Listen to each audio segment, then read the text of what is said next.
भारत माता की, भारत माता की। बीकानेर वो जगह है जिसका नाम देश में कहीं भी सुने मुंह में पानी आ जाता है।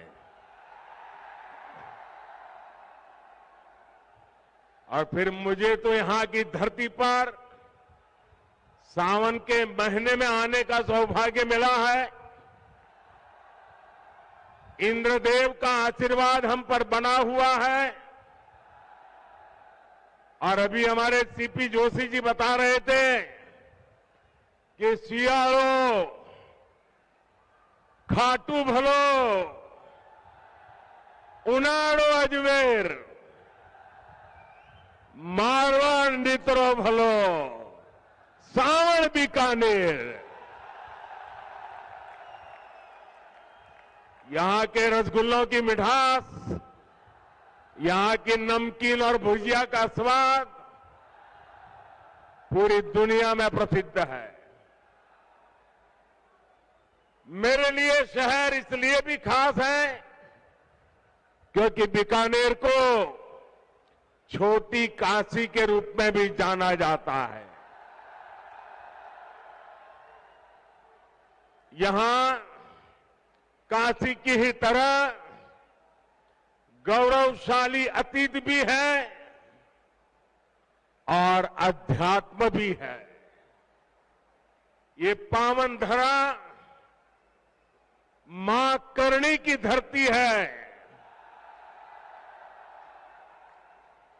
सांख्य दर्शन के प्रणेता भगवान कपिल की तपोभूमि है। ये रुणीचा धाम रामदेवरा के बाबा रामदेव जी, सिद्ध समाज के गुरु जसनाथ जी और वीर तेजा जी के भक्तों की धरती है। ये पर्यावरण संरक्षण के प्रणेता गुरु जंबेश्वर की तपस्थली रही है। ये 13 पंथ धर्म संघ के आचार्य तुलसी की कर्मभूमि रही है। और यहां पुनरासर बालाजी का आशीर्वाद तो प्रत्यक्ष ही मिलता है। इन सभी देवों और संतों को मैं श्रद्धापूर्वक नमन करता हूं। आप सब इतनी बड़ी संख्या में यहां आए और अभी जैसे बताया 4-4, 5-5 घंटे से कड़ी धूप में आप आशीर्वाद देने के लिए मौजूद हुए। मैं जितना आपका आभार व्यक्त करूं उसके लिए मेरे पास शब्द कम पड़ रहे हैं। मैं फिर एक बार हृदय से आपका आभार व्यक्त करता हूं, धन्यवाद करता हूं। साथियों, ये उत्साह बताता है, मैं ऊपर देख रहा हूं वहां तक लोग ही लोग हैं। ये उत्साह बताता है कि राजस्थान में मौसम का पारा ही नहीं चढ़ा है, बल्कि कांग्रेस सरकार के खिलाफ जनता का पारा भी चढ़ चुका है। और जब जनता का पारा चढ़ता है तो सत्ता की गर्मी उतरते और सत्ता बदलते भी वक्त नहीं लगता। साथियों, अभी कुछ ही देर पहले मुझे राजस्थान के विकास के लिए 24,000 करोड़ रुपए की विकास परियोजनाओं के लोकार्पण शिलान्यास का अवसर मिला। अमृतसर जामनगर एक्सप्रेसवे को राजस्थान में पड़ने वाला 500 किलोमीटर से लंबा सेक्शन अब शुरू हो गया है। इसके पहले दिल्ली मुंबई एक्सप्रेसवे के दिल्ली दौसा लालसोट सेक्शन का भी शुभारंभ हुआ था। राजस्थान की कनेक्टिविटी के लिए जितना काम भाजपा सरकार ने किया है उतना पहले कभी नहीं हुआ है। पिछले 9 वर्षों में केंद्र सरकार जितनी भी योजनाएं लाई हैं, हमारी कोशिश यही रही है उनका ज्यादा से ज्यादा लाभ राजस्थान को मिले।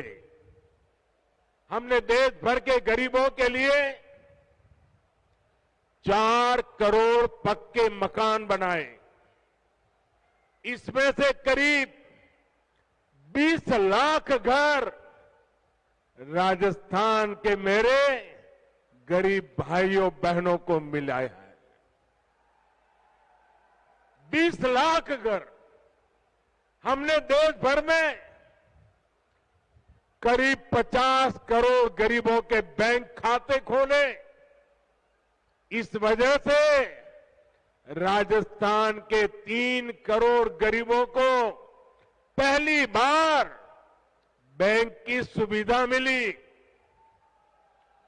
कोरोना के मुश्किल समय में यही बैंक खाते गरीबों की सबसे बड़ी ताकत बने।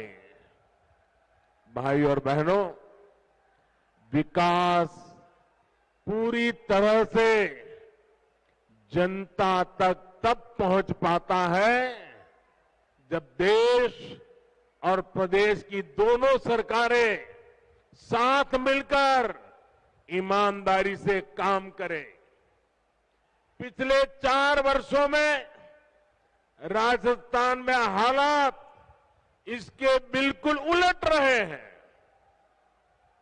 हम दिल्ली से योजनाएं यहां राजस्थान में भेजते हैं, लेकिन यहां जयपुर में कांग्रेस का पंजा उस पर झपटा मार देता है। कांग्रेस को राजस्थान के लोगों की परेशानी से, आपकी दिक्कतों से कोई लेना देना नहीं है।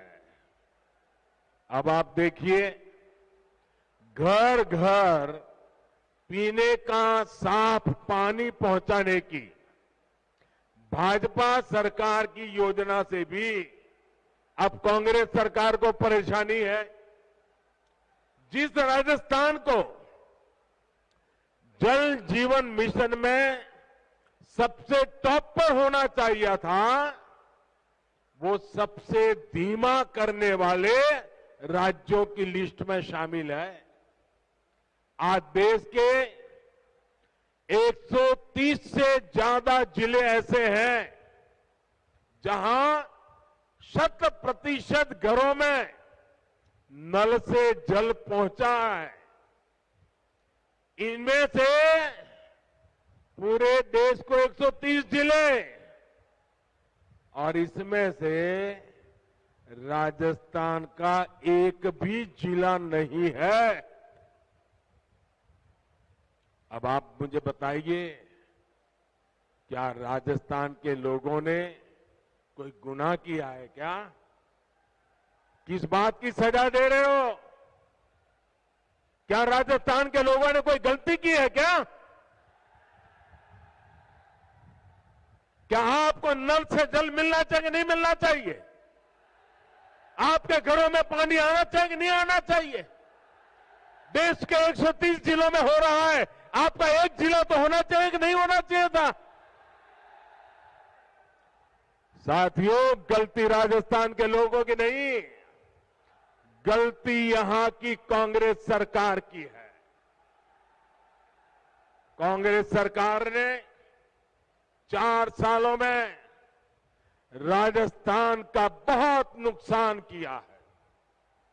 और ये बात कांग्रेस के नेता भी अच्छी तरह जानते हैं। राजस्थान में कांग्रेस की हार इतनी सुनिश्चित है कि यहां की सरकार अभी से बाय बाय मोड में आ गई है। मुझे पता चला है कि कुछ मंत्री विधायक तो अभी से अपने सरकारी बंगले खाली करके अपने खुद के घरों में शिफ्ट होने लगे हैं। अपनी हार पर इतना भरोसा सिर्फ कांग्रेस के नेता ही कर सकते हैं। साथियों, पुरानी कहावत है कि दिया बुझने से पहले जोर से लपलपाता है। अपनी हार के डर से कांग्रेस भी ऐसा ही कर रही है। इसके लिए वो राजस्थान के लोगों को गुमराह करने पर उतर आई है। लेकिन भाइयों बहनों, आपको याद रखना है, कांग्रेस का एक ही मतलब है। कांग्रेस मतलब, साथियों आपका प्यार सर आंखों पर, आप आगे आने की कोशिश मत कीजिए। आपका प्यार मेरे सर आंखों पर। साथियों, कांग्रेस का मतलब है लूट की दुकान, झूठ का बाजार। लूट की दुकान, झूठ का बाजार, जो ये इन दिनों बड़े बड़े वायदे किए जा रहे हैं, उसमें लूट के इरादे और झूठ के पिटारे के सिवा और कुछ नहीं है। साथियों, कांग्रेस की झूठ और छलावे की राजनीति का शिकार सबसे ज्यादा राजस्थान का किसान हुआ है। आप मुझे बताइए, पिछले चुनाव में कांग्रेस ने किसानों का कर्ज माफ करने का वादा किया था। कांग्रेस ने वादा किया था। इनके नेता ने 10 दिन के भीतर भीतर कर्ज माफी की कसम खाई थी। क्या किसानों का कर्ज माफ हुआ? 10 दिन, 10 महीने और अब 4 साल कर्ज माफ हुआ क्या?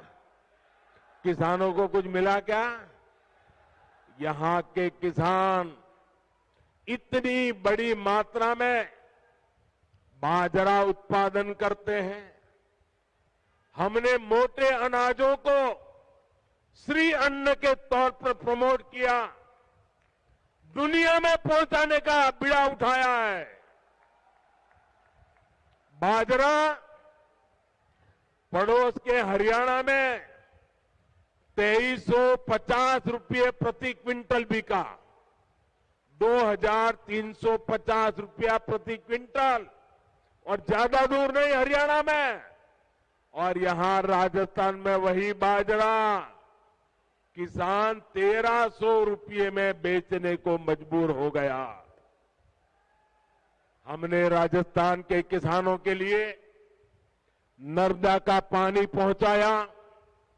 इन्होंने इसे रोकने में भी कोई कसम नहीं छोड़ी।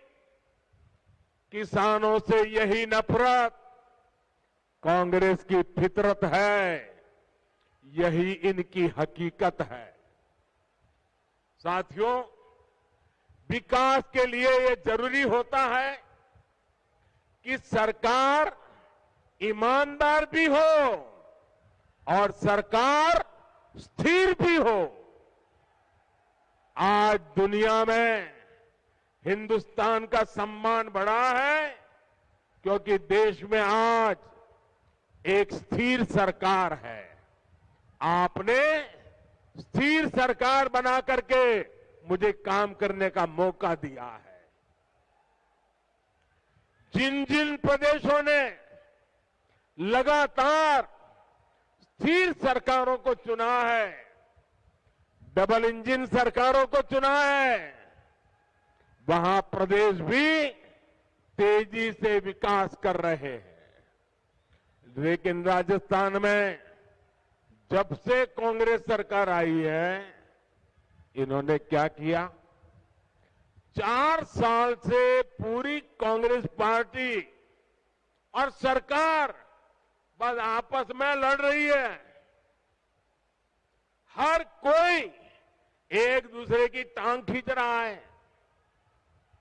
अपने अपने गुट को मजबूत बनाने के लिए खुलेआम सौदेबाजी हो रही है।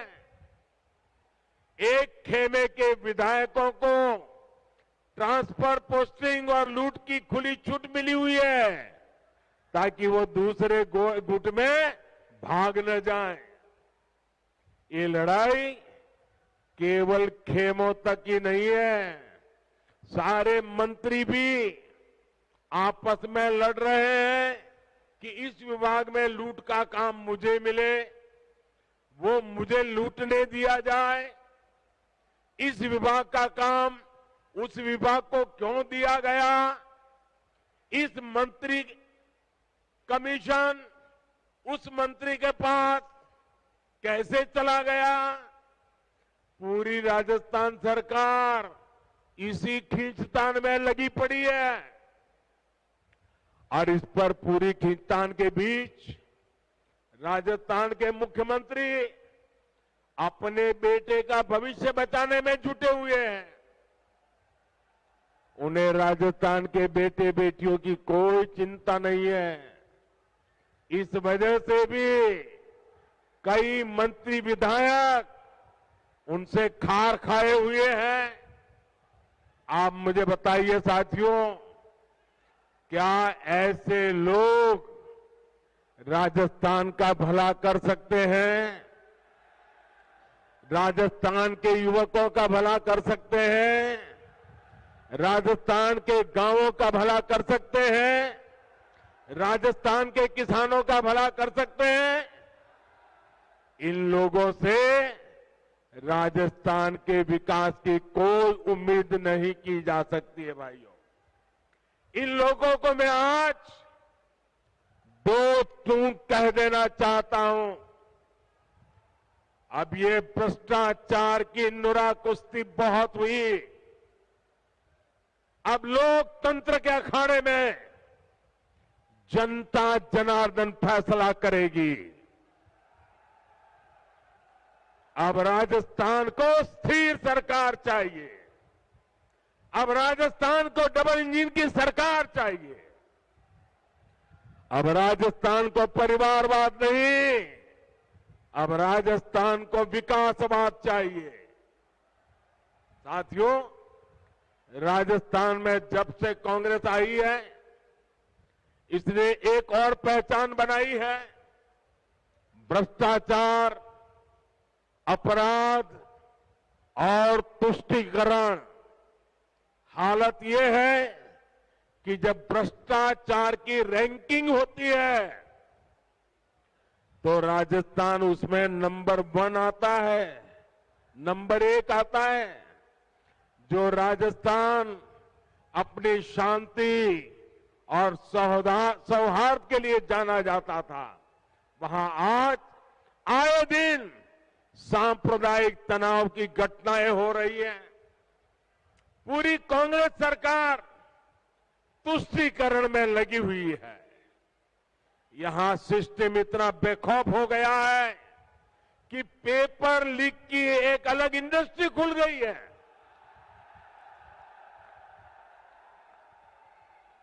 अब तक 17 बड़ी परीक्षाओं के पेपर लीक हो चुके हैं। यानी यहां युवाओं के भविष्य से खुलेआम खिलवाड़ हो रहा है। साथियों, हर जगह स्कूल कॉलेजों को राजनीति से बाहर रखा जाता है ताकि बच्चों का भविष्य खराब न हो। लेकिन राजस्थान में कांग्रेस की लूट ने शिक्षण संस्थानों को भी नहीं बख्शा। यहां के शिक्षक मुख्यमंत्री के सामने आकर कह रहे हैं कि तबादले के लिए खुली घूस चल रही है, लेकिन कहीं कोई सुनवाई नहीं हो रही। भाइयों और बहनों, महिलाओं के खिलाफ अपराध के मामले में, बलात्कार के मामले में राजस्थान सबसे आगे है। हालात ये है कि यहां रक्षक ही भक्षक बन रहे हैं और दुर्भाग्य ये कि बलात्कार और हत्या के आरोपियों को बचाने में पूरी सरकार जुटी हुई नजर आती है। अपने वोट बैंक की राजनीति के लिए हमारी बेटियों पर गलत नजर डालने वालों को कांग्रेस संरक्षण दे रही है। राजस्थान के लोग कांग्रेस के इन पांवों को अब ज्यादा बर्दाश्त नहीं करेंगे। ये महिलाओं के सम्मान की, उनकी आन बान की धरती है। ये राजस्थान की धरती है। ये मां पन्ना धाय की धरती है। ये वो धरती है जहां हाड़ा रानी ने अपने पति को युद्ध में भेजने के साथ ही अपना बलिदान दे दिया था। आत्मसम्मान और धर्म की रक्षा राजस्थान की रगों में है। इस पर कीचड़ उछालने की हिम्मत करने वाली कांग्रेस को राजस्थान कभी माफ नहीं करेगा। साथियों, कांग्रेस एक ऐसी पार्टी है जो अगर सत्ता में रहती है तो खा खा कर देश को खोखला करती है, और जब ये सत्ता से बाहर जाते हैं तो देश को गाली दे देकर बदनाम करने लगते हैं। इनको भारत की प्रगति से इतनी तकलीफ है कि इनके नेता विदेश में जा जाकर के भारत को गाली देते हैं। आपको याद होगा, जब जब देश की सेना ने शौर्य दिखाया है, तब तब इन्होंने सेना को भी नीचा दिखाने के लिए क्या कुछ नहीं बोला। सेना कहती है हमने पाकिस्तान में आतंकियों के अड्डे तबाह किए, सर्जिकल स्ट्राइक की, तो कांग्रेस कहती है कि सबूत दिखाओ। हमारी वायुसेना पाकिस्तान में एयर स्ट्राइक करती है तो ये कहते हैं कि कुछ हुआ ही नहीं। कांग्रेस को सेना और सैनिकों से हमेशा दिक्कत रही है।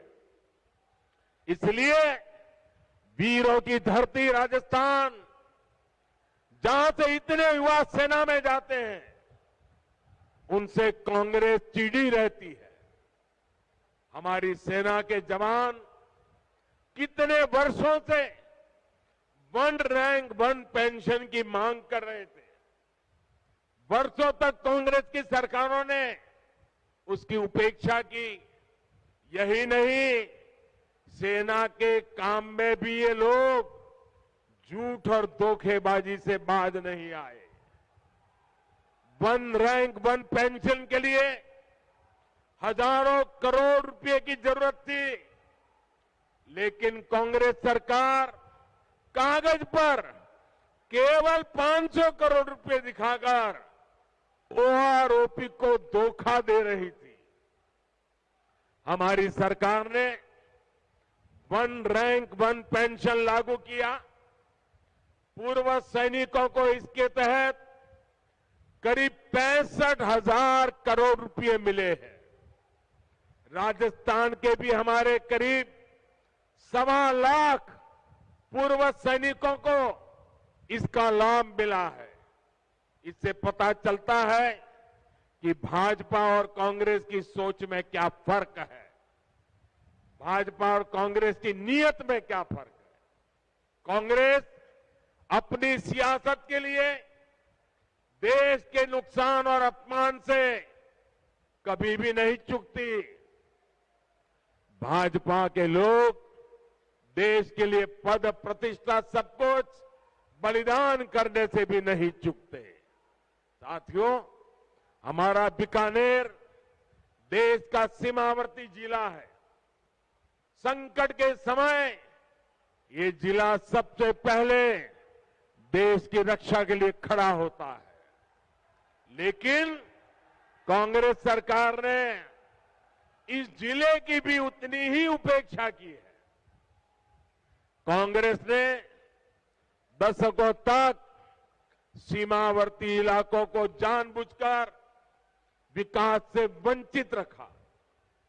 आज हम बॉर्डर पर हाईटेक सड़कें बना रहे हैं। सीमावर्ती गांवों को विकास को पहली प्राथमिकता बनाकर हमने वाइब्रेंट विलेज स्कीम शुरू की है। लेकिन इन सभी प्रयासों का पूरा लाभ तभी मिलेगा जब यहां डबल इंजन की सरकार होगी। इसके लिए हमें अभी से तैयारियों में जुट जाना है। जीत तय मानकर भाजपा के कार्यकर्ताओं को मेहनत में कमी नहीं करनी है। हमें दूसरे की कमजोरियों पर नहीं, अपने परिश्रम पर भरोसा करना है। साथियों, मैं पिछले दिनों राजस्थान में जहां जहां गया, जो जनसैलाब मैंने देखा है, राजस्थान के लोगों का जो मक्कम निर्धार देखा है, इसलिए मैं आज दावे से कहता हूं कि बहुत ही जल्द राजस्थान की सरकार का जाना तय है। साथियों, आप इतनी बड़ी संख्या में आए, मुझे भरोसा है कि आप राजस्थान में डबल इंजन सरकार बनाने के लिए भी कोई कसर नहीं छोड़ेंगे। इसी विश्वास के साथ आप सभी का बहुत बहुत धन्यवाद। मेरे साथ पूरी ताकत से बोलिए, दोनों हाथ ऊपर करके बोलिए, भारत माता की, भारत माता की, भारत माता की।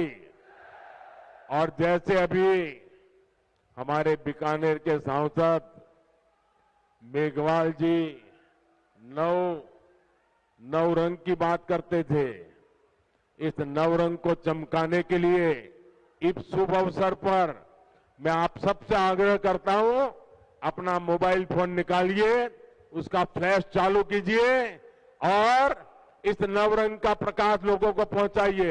हर किसी के मोबाइल फोन का फ्लैश चालू कीजिए। शाबाश। दूर दूर तक हर एक के मोबाइल का फ्लैश चालू करिए। बोलिए भारत माता की, भारत माता की, भारत माता की। बहुत बहुत धन्यवाद।